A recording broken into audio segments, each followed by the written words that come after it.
শুধু ভর্তি পরীক্ষা নয়, ডোপ টেস্টে উত্তীর্ণ হলেই কেবল পড়ালেখার সুযোগ মিলবে। মাদকের ব্যবহার বন্ধে এমন নতুন উঠেছে চট্টগ্রাম বিশ্ববিদ্যালয়ে, যা চালু হবে চলতি শিক্ষাবর্ষ থেকেই। কর্তৃপক্ষ বলছে, মাদকাসক্ত কেউ যেন বিশ্ববিদ্যালয়ে ভর্তি হয়ে শিক্ষার পরিবেশ নষ্ট না করতে পারে, সেজন্যই এমন সিদ্ধান্ত। আবাসিক হলে বসে ছাত্রলীগের এক নেতার মাদক সেবন। চট্টগ্রাম বিশ্ববিদ্যালয়ে সম্প্রতি এমন ঘটনা আলোচনার জন্ম দেয় সব মহলে। তার সাথে রয়েছে ক্যাম্পাসের বিভিন্ন স্থানে বসা মাদকের আসর। মোটরসাইকেলে করে মাদক পরিবহন তো আছেই। উচ্চশিক্ষা আর গবেষণার অঙ্গন বিশ্ববিদ্যালয় ক্যাম্পাসে মাদকের এমন বিস্তারে উদ্বিগ্ন অভিভাবক সহ সব মহল। এমন বাস্তবতায় বিশ্ববিদ্যালয়ে ভর্তিতে ডোপ টেস্ট বাধ্যতামূলক করার সিদ্ধান্ত নিয়েছে কর্তৃপক্ষ। ভর্তি পরীক্ষায় উত্তীর্ণরা ডোপ টেস্টে পার পেলেই কেবল ভর্তি হতে হবে চট্টগ্রাম বিশ্ববিদ্যালয়ে।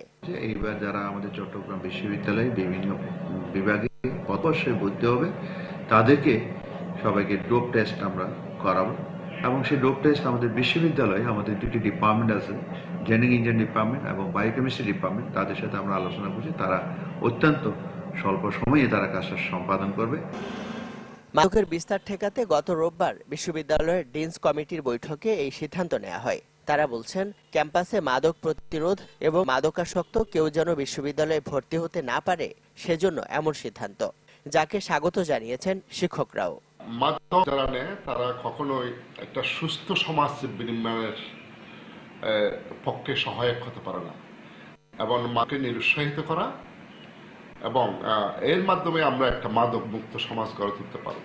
চট্টগ্রাম বিশ্ববিদ্যালয়ের ডোপ টেস্টের যে উদ্যোগ নিয়েছে, এটা নিঃসন্দেহে একটি ভালো উদ্যোগ। বর্তমান প্রেক্ষাপটে মাদকের যেভাবে বিস্তার হয়েছে, কর্তৃপক্ষ বলছে, মাদক নির্মূলে শুধু ডোপ টেস্টই নয়, ক্যাম্পাসে মাদক প্রবেশ বন্ধে চালানো হচ্ছে অভিযান। আমাদের পরিকল্পনা হচ্ছে বিভিন্ন ইয়ার এবং বিভিন্ন সেমিস্টারে যখন পরীক্ষা হবে, ছাত্রছাত্রীরা যখন ফর্ম ফিল আপের জন্য টাকা জমা দিবে এবং সাথে যখন ফর্ম ফিল আপ করবে সাথে সাথে তখন আমাদেরকে ডোপ টেস্টের সার্টিফিকেট দিতে হবে। শুধু ভর্তিময় নয়, সারা বছরই ক্যাম্পাসে মাদক প্রতিরোধে কার্যকর পদক্ষেপ নেওয়ার দাবি জানিয়েছেন সাধারণ শিক্ষার্থীরা। ইমদাদুল হক, চ্যানেল 24, চট্টগ্রাম।